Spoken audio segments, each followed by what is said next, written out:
Tuesday in Covington, Kentucky. A similar freeze moment happened in July during a weekly Republican leadership news conference. I'm Trey Thomas. At least 73 people, including more than half a dozen children, are dead after a fire swept through a building in Johannesburg on Thursday. Emergency services officials in South Africa's biggest city say over 50 people were injured in what they're calling one of the country's worst tragedies in recent memory. People have been evacuated and a search and rescue operation is underway. A spokesperson says the death toll will likely rise. The building had been abandoned, but authorities said there was an apparent, quote, informal settlement, end quote, inside the five-story structure. Sudan's military ruler, General Abdel Fattah al-Burhan, visiting Egypt in his first trip abroad since the brutal battle between the army and the paramilitary rapid support forces over the past several months.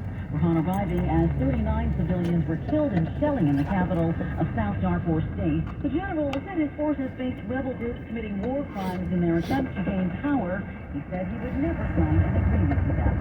Police in Nigeria detained nearly 70 people celebrating the wedding in one of the largest mass detentions targeting homosexuality in the West African country. Arrests of gay people are common in the region where gay people can face up to 14 years behind bars under the same-sex marriage prohibition act. So-called accomplices face 10 years in prison. Leninski jak za mam na turn before it turn on. I'm turning the key.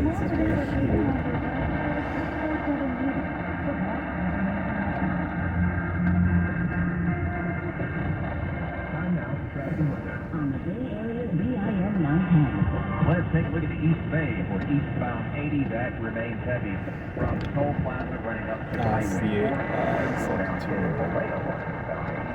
Hiking up on your Magazine Street, that'll carry you on Kennedy Street. Also, you can see some sluggish traffic coming out of Bleecker on northbound 680. That starts at Paris Road. And that heavy pattern is going to stick with you out to Gold Hill Road. We also continue to see heavy traffic in Concord on eastbound Highway 4. That slows at 680, running out to Port Chicago. Also just east of Rio Vista, Highway 12 shut down in both directions due to the McCollum River draw. I don't know if this is a parking space, so I'm gonna have to. Traffic is backed up both directions of Highway 12. Going to be clear and cool tonight. Going to be sunny, much cooler tomorrow. With Bay Area traffic and weather, I'm Rick Batiste on the Black Information Network.